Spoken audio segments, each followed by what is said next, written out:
This is Bumping Into Walls, a show about living with vision loss, the challenges, the successes, and the day-to-day walls we all bump into. Welcome to another exciting episode of Bumping Into Walls. I'm Jesse Tregarthen in studio, and on the phone with me, I'm joined by Anthony Hodgetts. Hey, how you doing, man? I'm doing good, man. And David Serrani. Wow, I didn't know we were a reggae show, but hey, everybody. Yeah. Anthony, did you escape out of the country and go on an island destination? I wish. It's minus or 20 stupid outside, you guys. It's cold here in Calgary, just so you know. Did you quarantine for 14 days in an all-inclusive resort or anything? No, I haven't left my house in 6 months, boys, so that's what I've been up to, unless I have to go do stuff. So, yeah, that's what I've been doing. So you've just been listening to lots of reggae? Yeah, you betcha. Okay, I am good with that. So I guess radio hasn't heard from us live much in the last little while. Of course, Anthony more recently than Dave and I. But yes, we have been gone for a while, certainly over the Christmas holidays. So what's been going on in the lives of you two? Well, for me, I would have to say the pandemic certainly, or I call it a worldwide problem.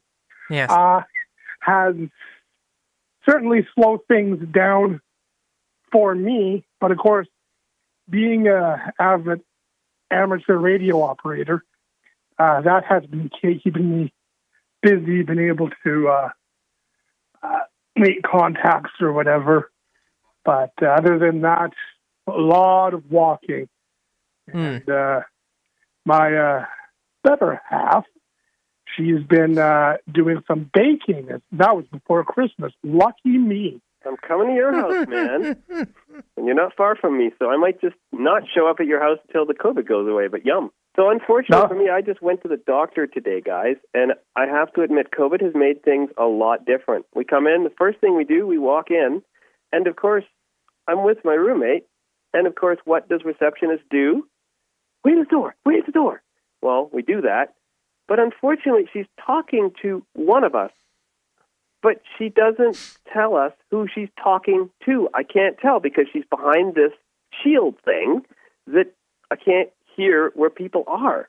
So we got it all taken care of, but it's just one of those scary things where if you don't have to go to the doctor, please don't go, but I kind of had to. And it's like there's no way for us to know to wait at a door because if we can't read the sign, if there was even a sign there, I don't know. But, I mean, I haven't been in a clinic for a good year, so... Well, it's interesting, even for blood work. And I'll mimic, if you go to Strasbourg with the hearing if you have a mask over your face. So it's very hard to understand. And they do, most places, whether it be your doctor's office, dentist, they have a plexiglass almost at the it looks very unwelcoming. And, of course, you have to wear a mask everywhere you go. I haven't been into the hospitals yet because I haven't seen my respirologist. But however, that should be an interesting adventure. I'll have to let everyone know what that's like or kind of describe it because it's certainly hard to navigate. So as for folks without vision, I'm sure it's horrible. I didn't know how horrible it was until I got there. But you know what, guys? That's just what this pandemic is doing to people. It's just like, even when you go shopping, I went shopping today, everything is covered. So the pad that you usually punch in, thank God I know how to tap, Jesse. Thank God you convinced me. Because you know what? They cover the pad with this weird-looking plastic thing, which just makes one more thing to try and figure stuff out. It's doable. It's just different. Yeah, it's all been interesting. Any kind of shopping can definitely be a challenge right now. Like if you're going in by yourself, there's the plexiglass. There is a hole in the plexiglass that is only so high. So if you really want to hear the person, you kind of bend down towards the hole, I guess. That's what I have to do, yeah. And I have some, and it's tricky, because of course, because you're trying to keep your distance or whatever, but there have been situations where I have needed help, and I have found that people are willing to help if it looks like I really need it, which I guess is good. I mean, certainly like strangers on the street, people in businesses, not always so much. But I guess they're trying to keep themselves from getting shut down and follow all the rules. And well, I certainly wouldn't want to be off to my Florida home because I don't think I'd ever make it back from what I've seen on the news. And I don't know about anybody else here. Speaking of news, because of course I'm at a current event, so I can't help but watch the news. And of course, if I see something I disagree with, I want to throw something at the TV, which has never happened yet. But boy, there's some days where I've just, okay, enough news, let's watch something else, because it can get pretty bleak and depressing. And certainly, from what I'm hearing, on a more serious note, certainly there are some mental health issues. Not only that, there's the feeling very isolated for some. I know for myself personally, some days has been a lot harder than not. Yeah, and definitely during my hiatus, which was partly brought on by mental health issues, I moved. And I moved from living with my grandparents, which, you know, we were able to definitely keep each other entertained and try not to drive each other crazy through the first lockdown. And you know, it's tougher. They're older and more vulnerable and everything. And then I moved and was able to spend the second lockdown with a different group of people that live in the place that I'm now living in, which kind of switched things up. And I'm now living with some people who are blind, which has been good for me in the learning how to cook department and other departments. I have learned a little bit grudgingly about wrapping presents this Christmas, and that's basically just what's been going on in my life.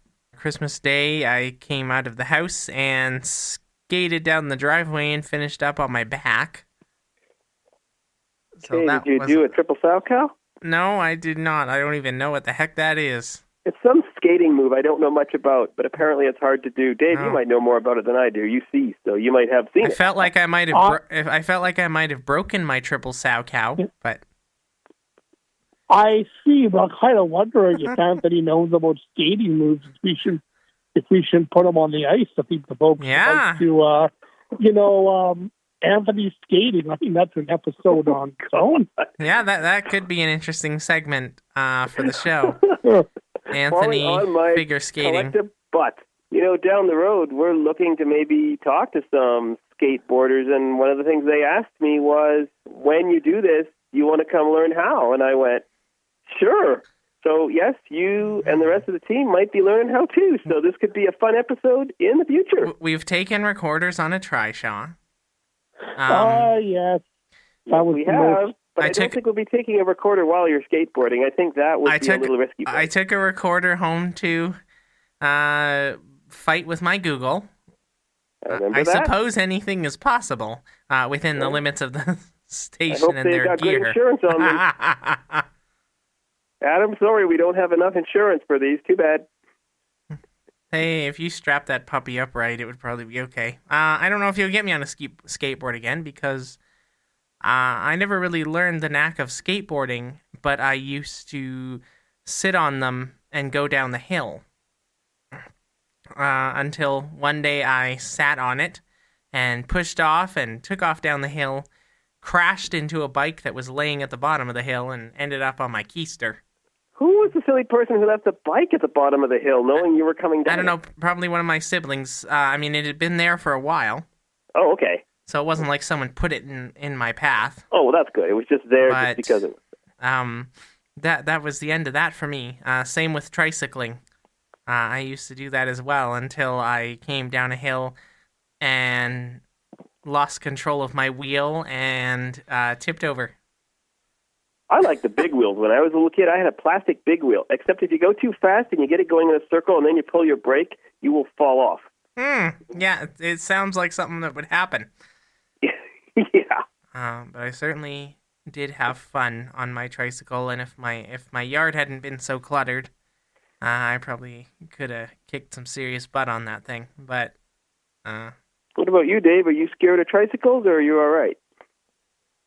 I've seen one of them adult tricycles. I wouldn't mind trying. I used to ride my bike. I had a two-wheel bike quite often, and one time, I don't know, I just can't get into it. I was looking at one of them electric bikes or e-bikes. Dave used to ride his bicycle. But, however, and I used to ride it for quite a few, and we were out living on acreage. So, of course, on the secondary highways, some of those hills are fairly steep, so I used to have to walk it up the hill. But no, I enjoyed it quite a bit. Now, I don't know if it's laziness or balance issue, being partially sighted. That's why you won't catch me on a skateboard. There's a balance issue for sure. Now, of course, as we've alluded to on the show several times before, Dave had a license to operate something a little bit bigger than a tricycle.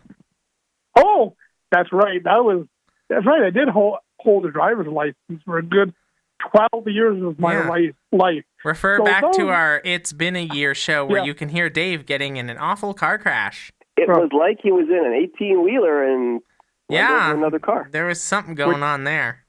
Which wasn't true. The Alberta government said I can drive. In the making of that blooper. No Daves were harmed in the making of that thing. No, Dave, because I'm still here. Dave is still here to tell the tale, and it was a good driver. So there you go. I've been in his car, so I'm still here too. So. Yes, Anthony's still in one piece. Although some feel I'm a little crazy, but whatever. Now, so Dave, you got to drive vehicles, which is wicked cool. Yeah. Anthony and I are not supposed to drive them for some reason. I drove a go-kart, but that's as far as I got. That's as far as you got? I used to drive a lawn tractor around my grandparents' acreage until I ran it into a post. Oh. And I did actually get to drive a vehicle on a farm once, and it was a standard, and I drove it for a little bit, and I was grinding the gears, so I was told to stop driving it. So I took my hands off the wheel, took my foot off the clutch and the gas pedal, and all of a sudden, my brother screamed, "Brakes!" But you did exactly what you were told to do. I slammed down the brakes. And the second time, again on farm, I did drive a car, and I had it out on a stretch of road going about probably 90 kilometers. And that was actually quite fun. I was not in charge of the steering, per se. Well, that's good. But apparently it is not common for that road to be driven down at 90 kilometers. So it's probably better that Anthony and I are off the road. And I've heard things about Anthony driving a go-kart, and it's a good thing that neither Anthony and I can drive. We'll leave the driving to the experts. Yes, and yeah. Yes, certainly. Nowadays, I sure appreciate leaving the driving to the experts. I don't miss the responsibility or the upkeep. So, and yeah, of course, we did do a show for her, and it aired and was well received. But of course, the other thing that's happened since we left was the passing of Catherine McLeod, and the empty chair, as it were, in the studio in the fashion that it is right now. You know, okay. And of course, myself. Does that mean I get my corner back? Maybe. Little Jack Corner sat in his corner eating his curds and whey. So Kathy's corner has since become Dave's corner. There you go. Which means that this spot is left open between Anthony and Dave. So there you go. I guess Anthony and Dave are physically distanced. Ish. Yeah. So we do have a bit of a surprise for you in terms of somebody that could be coming in and starting to contribute as part of the team. And I don't know, what do you guys think? Do you think we should leave that as a mystery? I think we should leave it as a mystery, man. And I think we should. It'll be nice for everyone who gets surprised by the introduction of a new voice and, of course, us helping you to get to know her better and getting to know her better ourselves. You're listening to Bumping into Walls. Welcome back to this episode of Bumping into Walls, and surprise, we're here with our new member of the team to interview her. So welcome everybody to the Bumping into Walls team, Marianne Rochon. Hello, Marianne. How are you doing today? I'm doing fine, Jesse, and how are you? I am doing great. Wonderful to hear. And also on the phone with us, we are joined from his comfy couch, Anthony Hodgetts.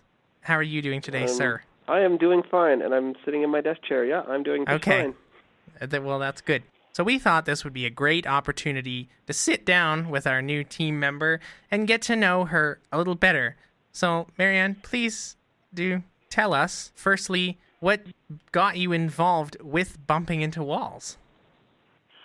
What got me involved in Bumping into Walls is I entered a Halloween competition, Bash, that CJSW was part of, and the station manager thought that I would be great for bumping in the walls when he realized I was a blind person.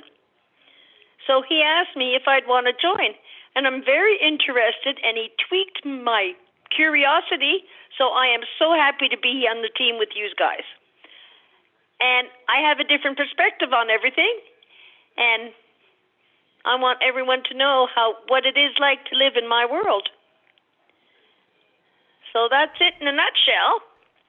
So what kind of great ideas do you have that people can look forward to? Well, I have great ideas and little tricks on everyday life that if it worked for me, it might work for someone else, and it might not.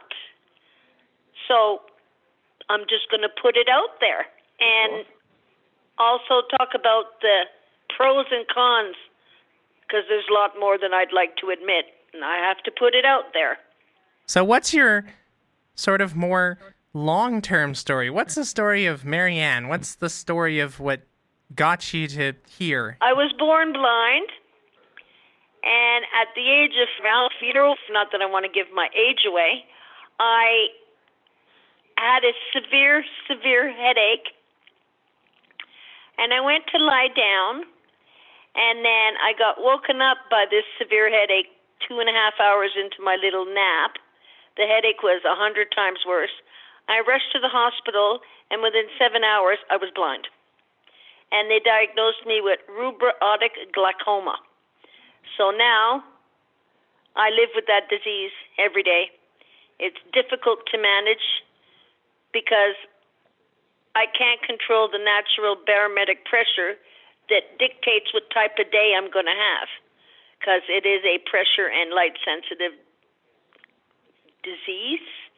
So needless to say, my world turned upside down from living a normal life every day with partial vision to not having any more vision. And I had to get an eye evisceration performed. So I have prosthetic eye and implant with titanium pins. So it was a learning curve and a difficult curve. and acceptance was the hardest thing to do. But it's been many years now, so I'm used to it. Life goes on, and nothing stops me. And so I love the idea of joining your guys' team because I like to talk like most people do. I'm a people person, and I feel that I would fit right in with you guys, and it's something that never occurred to me that I could do. But now I realize, yes, you can do anything you want. So that's what brought me to this now. That's awesome. What an uplifting message. Yeah, I love it. And yeah, for some reason, possibly because of the audio component, radio seems to be a popular thing, especially in the blind community. It seems to me if most of us don't come to it later in life, we're born with the passion for it. You know, in the case of me, anyways, and I think it sounds like to a degree, Anthony. Well, that's great. And I'm figuring, well, I can't see. No one can really see me, but I like to be heard. Well, that's important. So what a better platform than to join your team. The world is my oyster, and I will roar. That's awesome. And through the power of CJSW, you can now spread your voice. Certainly citywide and even worldwide through the internet and the magic of podcasts. Yeah. Yes. And together we work good, but as a team, we're even stronger. So what kind of ideas do you think would be of interest to someone who just tunes into us for the very first time and has never heard of us before? Well, my impression is that new listeners or existing listeners are going to hear a different perspective, and that would be my side of it because I am a mature woman, and they're going to get to know that even with our disabilities that we don't use as an excuse, we can have a full functioning, productive life. And that's great.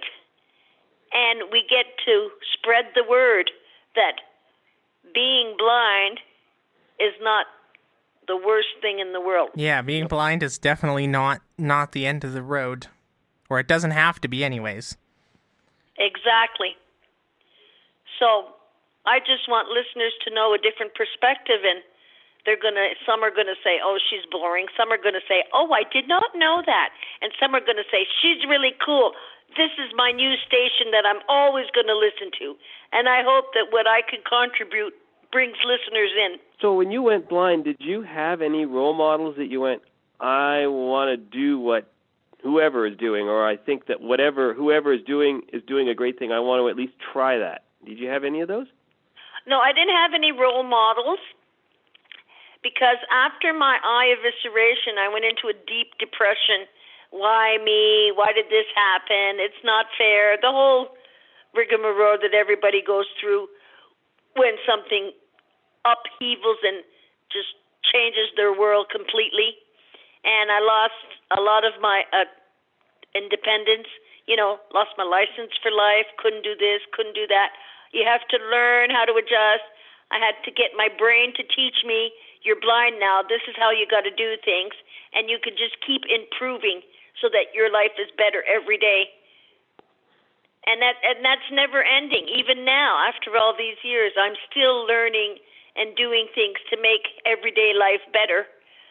But as far as fans go and somebody to mentor me, I was unfortunate and had to do it all by myself. But that's okay, because it didn't kill me and it only made me stronger. Yeah, and I can definitely relate to that. Being born blind, but growing up in a small town, I didn't even know another person who was blind, so I can definitely relate to that. And I hope that in the future we can maybe go more into touching on that and the struggles that people have going blind and accepting it, and some of that, maybe a little bit of that heavier stuff dashed in with the light stuff, because it is real. It's a part of it, and we've touched on it to a degree in the past. Yeah, we can do a follow-up and do that all over again, and I've got some stuff to say. You could bring a fresh perspective to that, and then Anthony and I can possibly speak from the point of view of people, because even if you're blind from birth, it's still struggle. It's still hard sometimes, and you still have moments sometimes. So, an opportunity to sit down and chat about all of our experiences. Yes, but it's only made us who we are today. Exactly. And that's not a bad thing. And Exactly. I have to be positive and think that way. As I wouldn't be the woman I am if things were different. Because I'd be a different woman. But at the end of the day, I'm happy, I'm thankful, I'm grateful, and I'm still alive. And it's going to keep going that way. That's awesome. That's a good uplifting message for what could be considered a new era in bumping into walls. Yeah. I do also know there's 4 different types of glaucoma. Oh, wow. There's the mild glaucoma where you don't lose your vision and you have to put drops in your eyes for the rest of your life. Then there's a different type of glaucoma where it's long-term. It takes many years to decrease. You will eventually lose your sight, but it could be anywhere from, take 5 years or 10 years or 20 years or 30 years. And then there's occipital glaucoma. That's the one where you have to have eye surgery performed, but you don't lose your vision, but you have the pressure issue under your brain. And then there's the bad one, that's the one I have. It's rubrotic glaucoma, where I'm light sensitive and pressure, and when it decided to spike, it attacked my whole eye and killed it right away. And the pressure didn't go away after it destroyed the eye. So the disease just increased because glaucoma attacks the weakest link in your eyes. So whatever eye is the weakest is the one it's going to attack first. And that's exactly what happened to me. Seeing that I was born partially blind from birth, so it attacked the weakest eye. And my good eye, my vision is 20/500 right now. And that means I have less than 2% vision, and I only see shades. And if it's bright, I know it's bright. If I'm in the dark, I'm in the dark 90% of the time. So I can't read anything. I can't distinguish anything. I don't see colors anymore. And when the natural barometric pressure goes high, because you can't control Mother Nature, the pressure in my orbital eye socket goes high. And that's when I go into a glaucoma spike. It's very painful. When the pressure outside goes down, then the pressure in my orbital eye socket goes down. And bright sunshiny days, they cause a headache. Once you have a headache, that creates pressure, then the pressure builds up again, and I go into a glaucoma spike. So it's a very hard disease to control. So as long as I control my environment, I have less pain. But it doesn't give me any more vision. So that's what I deal with on a daily basis. Wow. Well, thank you for sharing that with us. And we look forward to future episodes working with you and what you have to bring to the team. And thank you for sitting down with us and introducing yourself. Yeah, thanks a lot. I'm so humbled and psyched about joining the team. Like, oh my God, can't we not be in the studio today? I can't wait. Sugar? I wish. I want that, but I have to be patient.